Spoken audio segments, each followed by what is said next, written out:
Hello, everybody. Welcome to another episode of So Much More Than Stardust. I'm your host. My name's Wakas.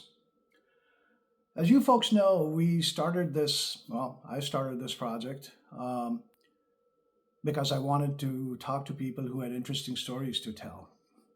And today's guest is Ashley McPhaul. Say hi, Ashley. Hello. And I ran into Ashley where I work now, which is OSF Hospital in Peoria. And Ashley and I are colleagues. And while we were talking, actually, somebody else told me that Ashley had written a book. So being the inveterate reader that I am, I got interested in what the book was about. And there's a story to it, and I figured we'd explore that with Ashley today. Before we start, I've been thinking about what makes us who we are. And that was kind of relevant to what I hope to discuss with Ashley today. And as I was thinking, I became convinced that we are our memories and we are our convictions. And if you take those away, then you basically take our personality away. And I thought that I would talk to Ashley with the perspective that he's a man who has followed his convictions and remained steadfast by them. And some of his memories had played into his convictions, and they form an interesting story. And I will let Ashley tell you the rest of it. So, welcome, Ashley. Thanks for having me. Yeah, it's a pleasure for me. And since you and I talked last, which was a couple of weeks ago, or maybe back in November, I've been looking forward to doing this. Yeah, same here. Absolutely. Thank you for agreeing to be on the podcast. It may come as a surprise to you, but not everybody is willing to tell their story so that or share their story with people. But I was going through your book. The book, by the way, I hope you guys can see it. It's by Ashley McPhaul. The book is titled Lower Alabama Bigfoot, No Longer a Myth. And while I was going through your book, my mind was put at ease because you mentioned that you do a hunting and fishing show on radio, or did it for a while. Right. So tell me a little bit about your radio thing and how it got started. Well, as you know, I have a hardware store there in a little town. I read that too, yes. In Excel, Alabama. And that's all we have is a caution light and a four-way stop. That's about it. And we advertise on the local radio station, which is the Power Pig, which is stationed out of Evergreen, which is close by. And a lot of people listen to it, they play country music. And so the guy was in there, the guy that runs the radio station, his brother works for us at the hardware store, super guy, Ricky Upton. And anyway, he knows a little bit about everything. So me and Luther, his brother that was over the radio station, was talking, and we got to talking about hunting. And he said, hey, why don't you call in on Wednesday mornings and give a hunting report, what time the deer are moving, what you're seeing, what other people are killing. I said, that would be cool. I would love to do that. So that's kind of how that started. And I would call in on Wednesday mornings and give them kind of a hunting report on what people are seeing, when the deer are moving, and what I've seen or what's happened. And it just kind of started from there. Yeah. And then you pretty much have like a segment now regularly, or do you still do that? I do it every now and then. Okay. I don't do it like I used to. It was pretty regularly. Every Wednesday morning I called in. Yeah. So hunting season's here, right? It is. Yeah, and you're here up and here. I'm here working. Yeah, Yes. so that must not be fun for you, because as I understand it, you are a passionate hunter and Well, I fisher. am, and a buddy of mine's just sent me all kind of pictures of bucks they're seeing out there where I hunt. So, Yeah. and I'm up here working, but It's all right. I figure I got plenty of time to hunt. So Good. Do you load your own or? I don't. Yeah. I've got friends that do, and I'm definitely not against it, and I think it's fun to do. But no, I don't load my own. All right. So let's retrace your steps, and I'm not going to go into detail because I want our listeners and viewers to buy your book because I thought it was a fantastic read. Well, I appreciate that. Not only because of the topic that it's about, but also because of the cultural perspective and the little asides or stories that you have about the area itself. And it's a good introduction to Alabama or Lower Alabama, as you call it. Sure. So let me ask you this, and this is truly in jest, but you said Lower Alabama Bigfoot. Does that mean there's an Upper Alabama Bigfoot as well? I believe so. There's a lot of stories up north as well. So Oh, is that right? There are. Okay. Well, tell us a little bit about the area that you're talking about, because I believe that was your grandpa's farm and you grew up in and around that area. Oh, yes, sir. My family moved there to that area, Monroe County, Connecticut County area, back in the early 1970s. But I mean, my mom and my dad both have been in Lower Alabama their whole lives. I see. So, and my granddaddy bought a farm there, and so the family kind of migrated like they did years ago. Everybody kind of follows the family. And grew up on that farm, just some of my best memories as a kid, running barefooted through those fields and fishing with a cane pole and just not a worry in the world. Yeah. They had so many uncles and aunts, you couldn't get into much trouble because they were all quick to tell on you if you tried.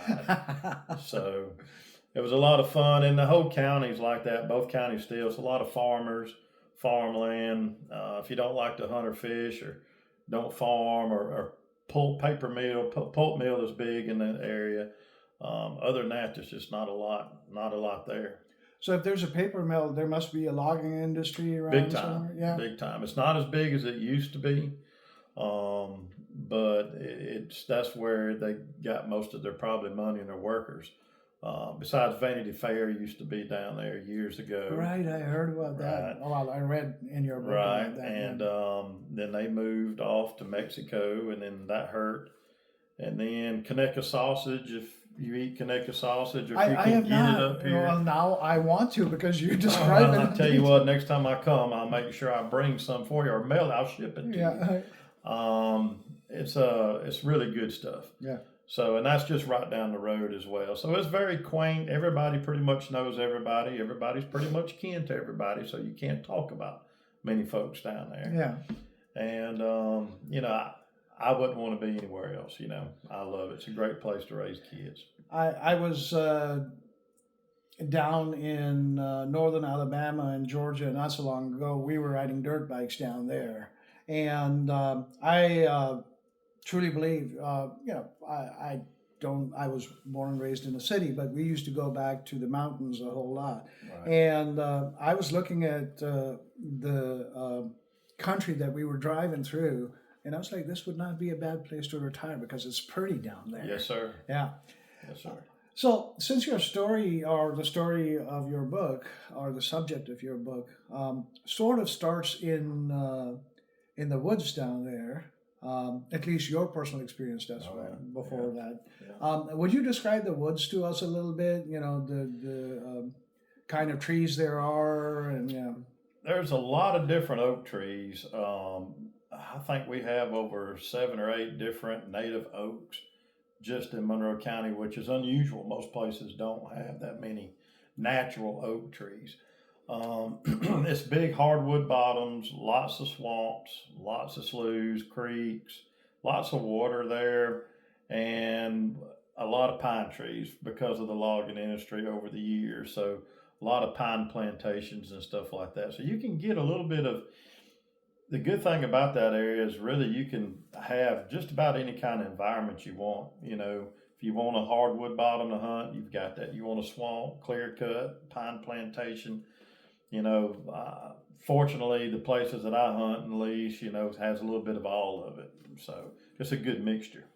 So I've hunted a bit, but mostly upland game, and I found certain resonance with when you talk about running the dogs. Oh yeah. Yeah, and when I was in North Dakota, I used to go and hunt pheasant and quail and guinea hen up there. And one of my guilty pleasures was, like you, the final end product where you actually shoot the bird. Um, that is what you're looking to do, but it's so much more fun watching the Absolutely. dogs work them and Absolutely. just following them and just following their instincts. And it is a testament to evolution that those dogs have honed their Oh skills yeah. so much that they can just grow into what they've purpose bred to do. Absolutely. Seeing those dogs do what they're meant to do with Yeah. hundreds and thousands of years of that's genetic in Right, them, right. and you can just see it popping out of them. I mean, it's exciting. And as a kid, there was nothing more exciting because there wasn't a lot of deer in Alabama back then. Right. There wasn't. I think they'd pretty much been wiped out, and then they repopulated a lot of them. The state came in, I believe, and repopulated a lot of them. But it was so exciting. You heard those dogs holler, and they were getting close, man. I mean, you were just trembling.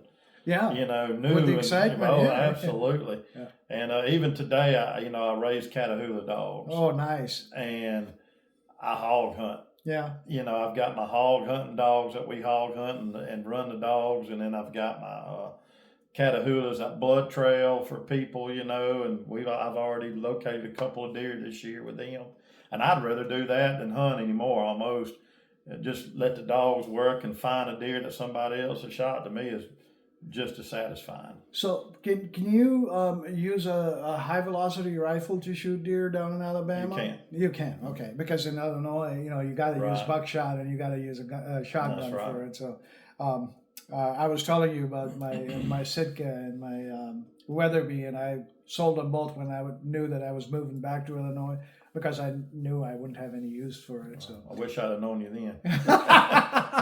well, a general surgeon that I used to work with, made out like a bandit because I sold them to him cheap. So I bet. So you say your mom was from California? No, sir. My dad was in the military. Oh, okay. So he was in the Navy and stationed out in California, and pretty much proposed to my mom and sent her a plane ticket in the mail and said, "If you want to marry me, come on." So Wow. yeah. So they lived in, that's where I was born. Yeah. Was out there in California. All right. And am I correct in understanding that as you were growing up, other than hunting and fishing, you were also an avid reader of your mom's books that were lying around? Yes, I mean, my mom was interested in it. It fascinated her, so she had a couple of books, and I had a lot of pictures, like from the Gimlin film, and all that, the Patterson film, and as a kid, I could barely read, but I was picking those books up and looking through the pictures and reading what I could. It kind of got me interested, but back then I was under the impression there was just one. Yeah. And it lived out west. Yeah. And was probably dead by now, Yeah. So you thought there was only one animal? Oh, absolutely. An individual one animal. Right. Oh, wow. And you'd be surprised how many people still think that, though. I just talked to somebody today that was like, "You mean there's more than one?" I'm like, "Well, yeah, there's a lot of folks that think that." So, so you've written a book about the Bigfoot. And, a lot of people, I think today in this age of media and TV and movies, I don't think there's a lot of people who at least don't have a passing familiarity with the legend and mythology. Sure. So when you were growing up, your understanding was, okay, well, people talk about this, but or did you have an idea that there was a local legend about that as well? Not really. People really didn't talk a lot back then, and if they had an experience, I have found out, they didn't tell anybody. If they did, it was years later. as I got to be a teenager, I'd heard stories, and people had stories that went hunting and heard stuff, but you didn't really know. It fascinated, it was interesting, but didn't know really what to make of it at the time. Okay. You know. And then you had your experience. Correct. All right. So tell us a little bit about that, if you will. Uh, How old were you? What were you doing when this happened? And how did sure. it transpire? Sure. I was probably 19, 20 years old at the oldest. It was right before I went into the military. I just can't remember how quick before. And all I had was a shotgun. Couldn't afford a rifle back then, so I had a 12 gauge shotgun with some buckshot. And I went down on this property, that a buddy of mine had the lease on, but he let me go and hunt it. And walked way in and sat on a fire lane. And in front of me was pines, thick pines. And behind me was some pretty hardwoods. And there was an old pasture up the hill from this fire lane that hadn't been used in 100 years. It was all grown up, but it was an old farmland, is what it was. And it was getting dark, but there was a full moon out. So I was like, well, I said, I can sit here a little bit after dark. I was being a little bit of an outlaw, and say, I just figured a deer would come down that fire lane, and there was a stream down at the bottom, and get something to drink after feeding in that field, eating some acorns. And I was getting about ready to leave, and I heard something on top of the hill, and its teeth were popping. Just pop, pop, pop, pop, pop, pop, pop, pop, just loud. Now, the only two things I know of that popped their teeth is a bear, and we did have some bears. Oh, you did? Okay. Not many. They're very rare, and they were really rare back then, but there were some bears. And a hog. A hog will pop his teeth if they start getting real agitated. Huh. So I figured it was probably a hog. So I said, I'll sit here and I'll shoot me a hog, Nothing happened. So I moved to get ready to get up, and when I do, all hell broke loose. It started up there on top of that hill, and it started barreling down towards me, and it literally sounded like a bulldozer coming through the woods. My brain was like, that's a bulldozer, and I'm like, well, wait a minute. It's nighttime, and there's no engine. What is that? I mean, it was snapping trees, pushing trees out of the way. Every instinct in my body told me I was in danger. I mean, I had hair then, was standing straight up. I looked around for a tree to climb, and I didn't see one I could climb, and the only thing I could do, I said, be still, don't breathe. I sat there, I didn't breathe, I was still. That thing came within 15, 20 yards of me in those pines, and it got right in front of me and stopped. And you talk about silence. You could hear a pin drop, and I mean, I am terrified at this point. There's nothing that I've ever heard make that kind of noise coming through the woods. You could tell it was intentional, and it didn't like me being there. And finally, I couldn't take it anymore. I got up and hauled butt as fast as I could. I fully expected when I got back to my vehicle, when I got in and turned the headlights on, I expected to see it standing right there in the headlights. I mean, I really did. And the other thing I'll tell you is that I've heard a lot of other people say since. They all say the same thing.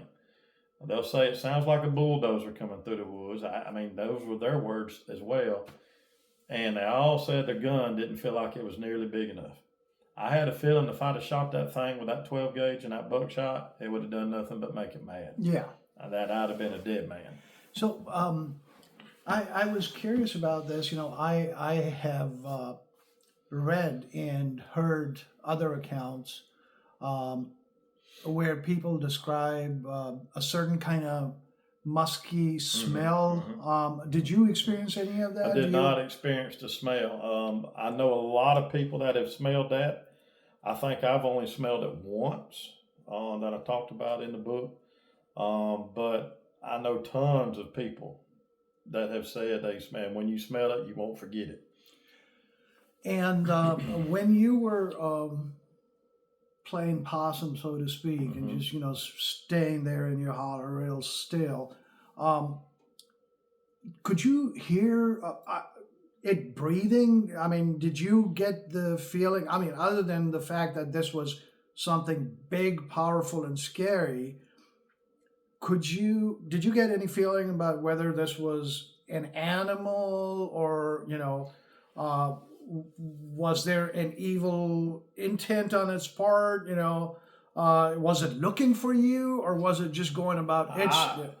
Looking back, knowing what I know now, I think when it started popping its teeth on top of the hill, it smelled me. It probably caught my scent and was getting aggravated, just like a hog would do. It was aggravated that I was down there. Yeah. If that thing wanted to hurt me, it could have done it easy. But it definitely showed aggressive behavior, and that's not the last time I've had that happen to me, of coming through there, letting me know that it was in the area and it wanted me out. I mean, I can't explain it really. It was terrifying. I'm not gonna lie. I mean, I still remember it to this day like it just happened. I never forgot it. But you could tell that it was just something you didn't want to mess with, and that I knew I was in danger.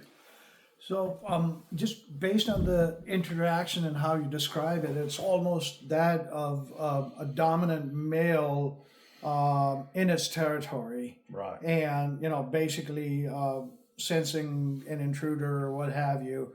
It was, maybe its first priority was to make you retreat. Exactly. And if you had stood your ground or approached it in any way, then who knows what? Who knows? All right. So this was your first interaction Correct. with what you now believe was the Lower Alabama Bigfoot. Yes, sir. So obviously this must have, for a young man as you were at that time, it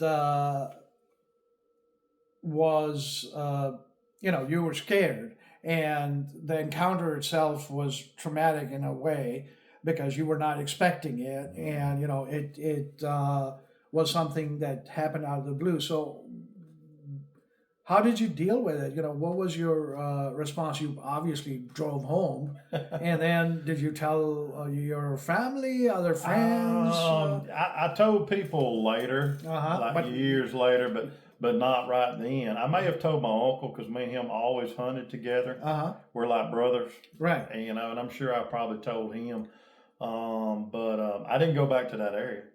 You did not? I did not. Did you tell your friend who leased the land? I did, actually, and and not too long ago.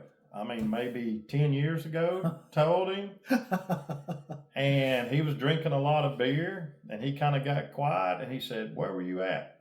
And I told him where I was on the property, and he said, "I had the same thing happen to me, and I never told anybody about it." Wow. He said he was hunting in the same area right off of the same field there, and it happened to him. He said, but it scared him so bad he crawled out. He said, I got on my hands and knees and I crawled back to the truck. He said, but I didn't tell a damn soul about it. And he probably wouldn't have told me that night had he not been several beers in. And but he certainly did. And I mean, and this is a Vietnam vet. I mean, especially when I was a youngin', he was never scared of anything that I thought, Right. He never told anybody about it till just 10 years ago. So if I remember correctly in your book, you say, you went back to hunt. Mm-hmm. How long after that did you decide that it was safe to go back in the woods? And, were you, was there any kind of trepidation on your part? There was definitely trepidation. I went back probably a week later, but not in that area. I went to a different area, probably a good half a mile or mile away from that. And I'll be honest with you, I come out of the woods early. I came out of the woods before dark that time. And am I correct in understanding that, you're a woodsman and, Sure. You obviously grew up in that area, you grew up being an outdoorsman, and so those woods in that area Absolutely. pretty well. Absolutely. So, when did your interest in the cryptozoology aspect of it, which is, what could that have been? And, what are these legends? Because, you speak that there's Choctaw and Creek Sure. legends, which describe similar experiences as far as the Native Americans were concerned in the area. So when did you start going like, okay, this is a subject that interests me and I'm going to do some research? Well, that was the start. Because the next time I went hunting, I came out early. Like I said, I wasn't staying there till dark again. And I remember telling myself, I'm not getting in that situation again. And I got stuck coming out. All right. And I had to walk, I don't know how many miles to get to a house to get a phone. Didn't have cell phones back then. Right. And I talk about it in the book, but the people that came to help pull me out were like, "You mighty brave walking that road at night." And I'm like, I didn't tell them anything about what had happened to me. And they start telling me stories of this thing hollering and screaming and even mentioned pushing down trees. And it's run other folks out of the woods over there at that same time area. Had run people out of the woods. And I had no clue. And they're telling me stuff, which I was like, oh my gosh, I didn't just imagine what happened. Because you have a funny way of just kind of dismissing stuff in your head after it happens, you just pass it off. Now there was no passing it off because it happened to other people on that road. And then the guy that's pulling me out and said, "You may think I'm crazy." He said, "But I got up going to work." And he just recently passed away a few months ago. Rest in peace. And he said, "I was looking out across the road over that pasture, and I saw something big, black, and hairy walking on two legs on the side of that creek." And then I knew. I said, "There's no doubt that had to be a Bigfoot." So, have you ever had any kind of visual impression of the animal at all, or where you thought you may have glimpsed it or seen it? Yes, not there in that area, but obviously, actually not too long ago, probably 4 or 5 years ago. I've had other things happen that's in the book that can't be explained, But I was hunting early one morning on the edge of it was a 20-acre field, and on the back side I had some food plots planted. It was a good 250 yards from the shooting house to the other side. And it was foggy that morning, but the sun was coming up. I got in the shooting house, got there before daylight. And as the sun started to peak, something came on the edge of the food plot on the back side. And it happened so fast, but it caught my attention because I saw the sunlight shoot between his legs when it was walking across. And it was huge. It was very barrel chested. Its chest looked like it was that big around. Its legs actually looked short in comparison to its chest and its arms. And it had to have known I was there. It probably watched me walk on the other side and get in the shooting house, but it didn't care. And it took about 3 steps and was gone. And you're like, before you could hardly focus on it good, say, "Oh my gosh," or get your gun up and look, it was gone, and then you're like, did I really just see that? But there was some huge trails back there on the backside I'd already noticed, like big, wide, beat down trails. And that's usually your first sign that that's not a deer trail, So those are the trails that you think this animal frequents, and Absolutely. So I'm going to ask you to maybe speculate about this because obviously this is a species of animal that we are not familiar with, or at least not in terms of it hasn't been studied because we don't know where it lives or what have you. Correct. But there are different legends, right? So there is the Yeti, which Correct. lives up in the Himalayan heights, and that's the abominable snowman that is always referred to. So different habitat, obviously.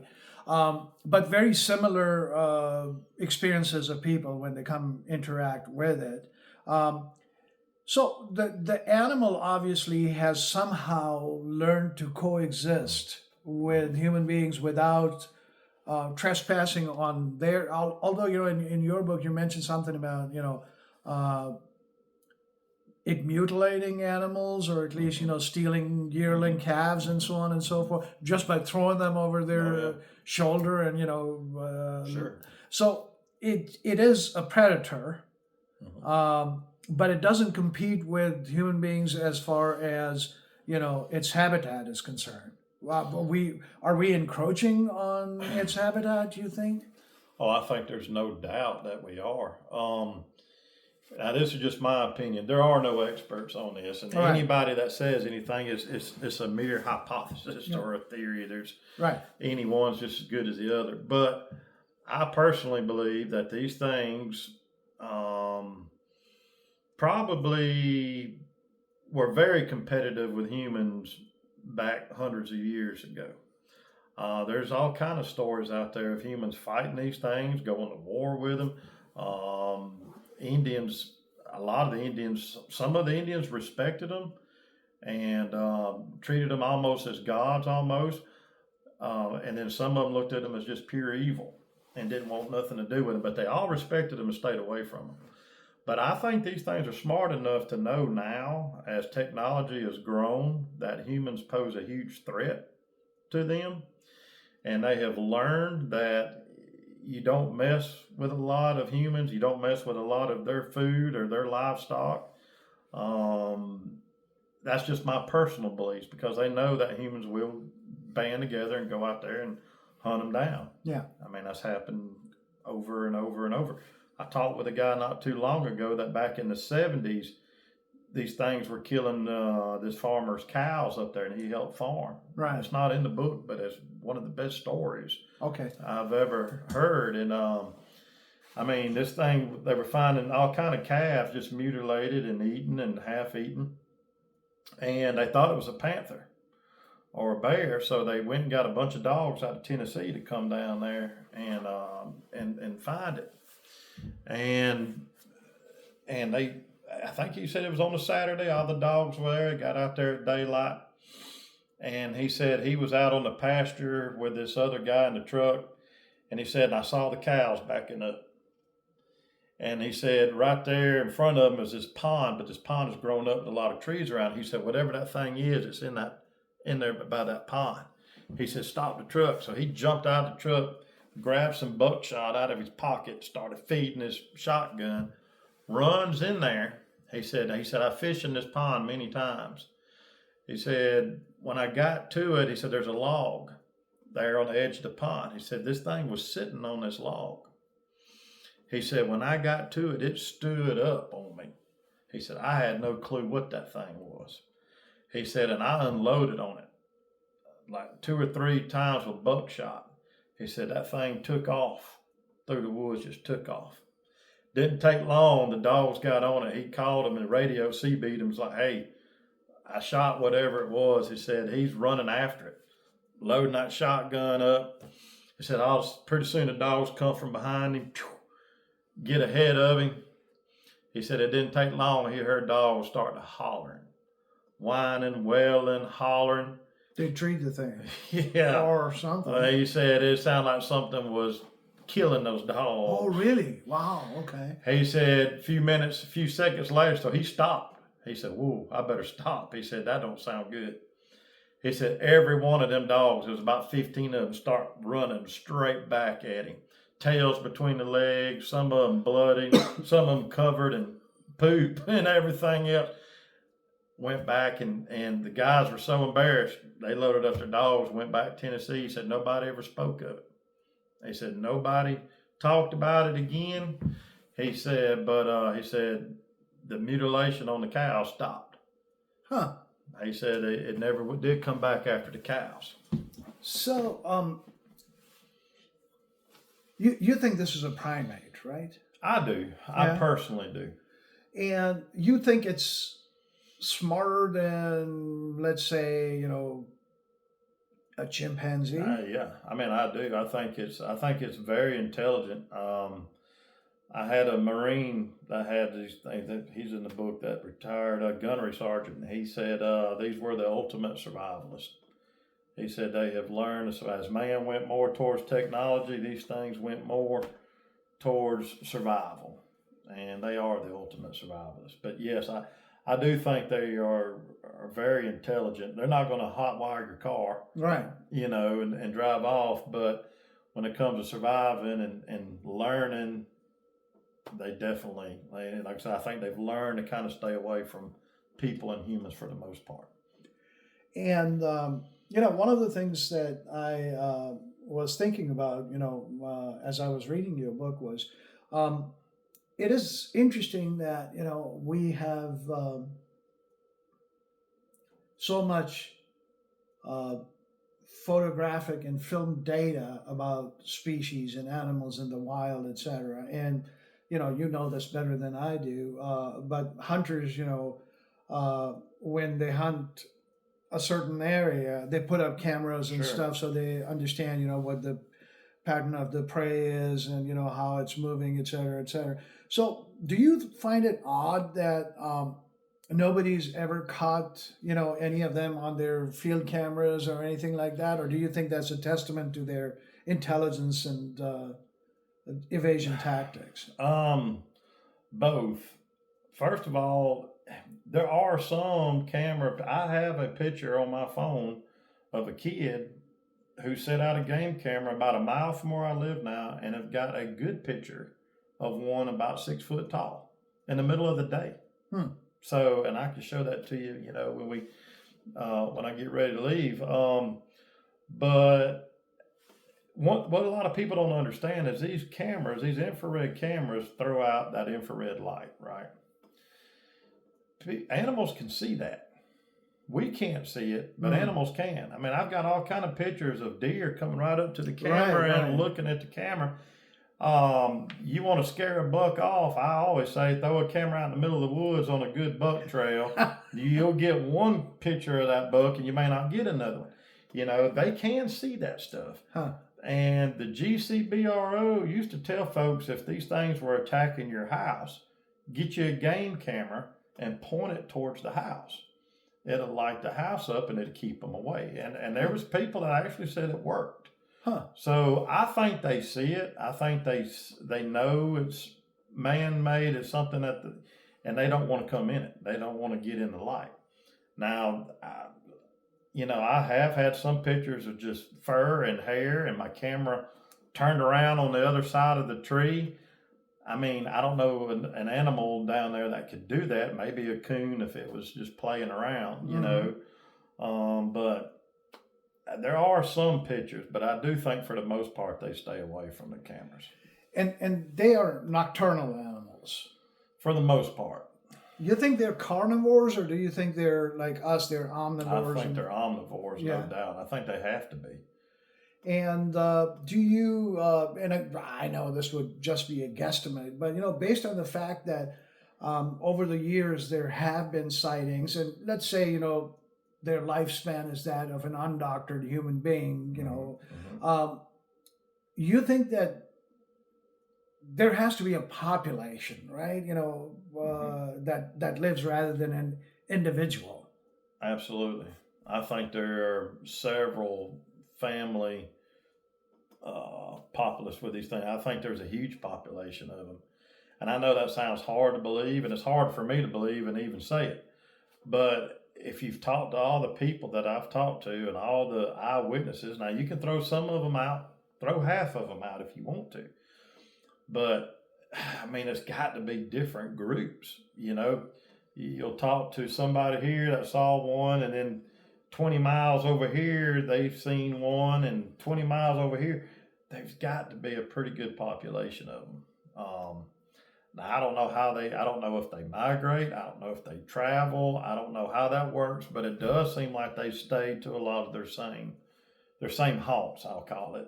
Like they have their travel ways that they like to travel, and it does seem like they kind of stay to that, which a buck could do the same thing. Right. Yeah. Now, in your book, you speculate a little bit. You draw some reference to some now extinct species of humanoid beings, Gigantopithecus. I think you talked about, and so have you now done like a historical slash archaeological research into what could have been a possible origin for these species? Where did they start out at? Or, um, does Africa, for example, have myths about animals like that? Because, most animals got their start Yeah. down there. I know that Asia has a rich history in our Pacific Northwest, Right. as far as Inuit and Alaska, Canadian territories Sure. have rich Russia, mythology. yeah. Russia. So you think there was some crossover from you talk about the Bering Strait Bridge Right. and how they Right. the population could have crossed over much like human beings did. What do you think? That's a good question. I don't know, and that's interesting because I really don't know of any stories of them in Africa off the top of my head. Right. Now that you say that, that's a good question. But I do think that. I mean, I think they've always been here. I don't. I just don't know. I do think they're probably some or what we thought was extinct. Great ape like Gigantopithecus or something like that. But it's interesting if you look at some of the older history books in America, like from the early 1900s, late 1800s. Some of the pictures they show of the animals in North America, there's a Bigfoot in there. And then they took it out. I don't know why. So I think they've always been here, but I'm not smart enough to figure out, where exactly they might have come from, or my research hasn't been that in depth. I can promise you. Yeah. So as time has moved along, and you're now raising a different family, and your kids are grown from your initial foray into familiar life. Are your kids interested in the legend and mythology at all? Well, they've kind of gotten used to it. Everybody knows me back home, as kind of the Bigfoot guy, I guess you could say. And of course, my kids at first hated it, because they were afraid people were going to make fun of them and stuff like that. And there probably was some of that went on, but my kids are pretty tough.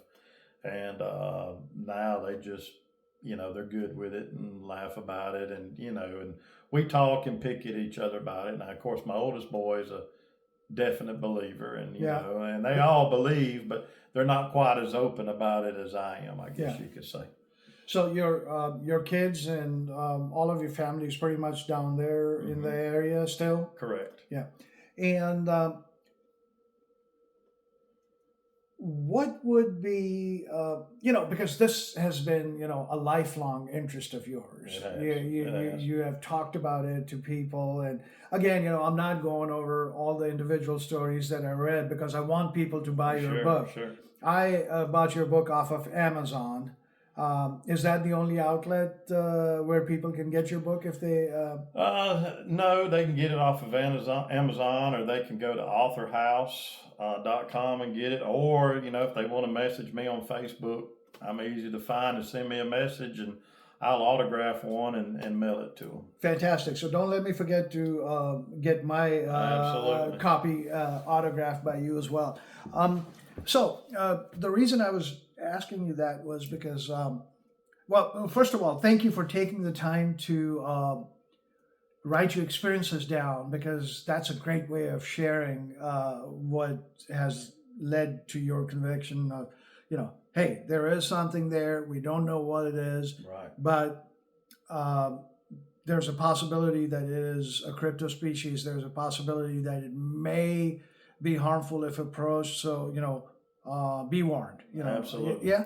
And so one of the things, you start the book out by detailing the counties. So Mhm. you think the population elects to stay geographically constrained in those areas, or you think, that's where maybe the bigger population is, and that's why, That's a good question too, and I have actually asked myself that numerous times. I really, there's not a lot of people down there, and that may have something to do with it. There's definitely more trees than there are industry down there. Lots of places to hide, but they've been there for so long. Um, I mean, literally, my dad ran into a woman at the Walmart down there not too long ago, and she was probably in her 70s, and said when she was a kid in Pine Orchard, her grandmother lived in Pine Orchard, used to run one off the front porch with a broom all the time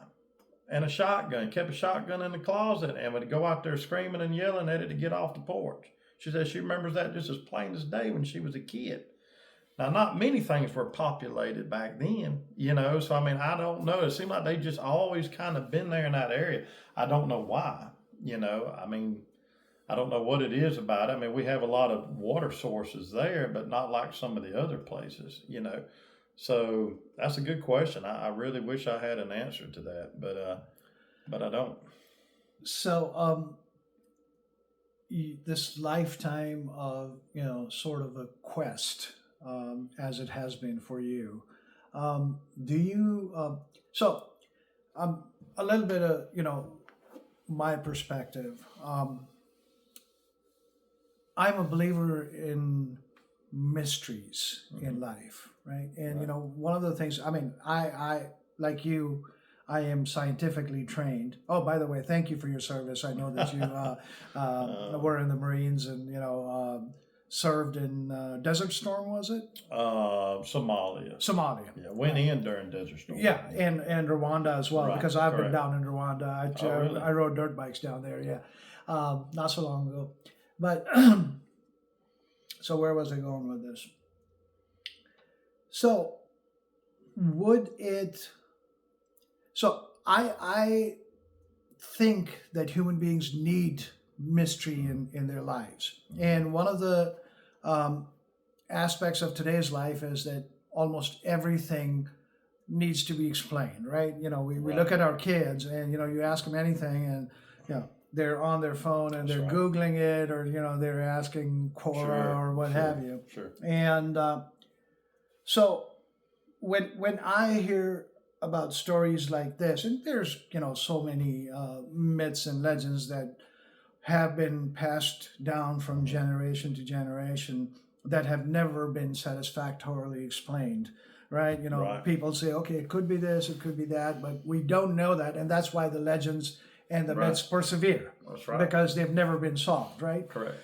So there's part of me which says, well, wouldn't it be nice to get, some documentation of the species or photos of it or maybe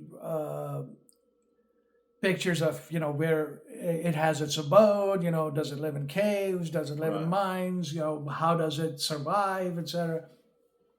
And there's a part of me that says it's a good story and perhaps that it should stay that way. Yeah.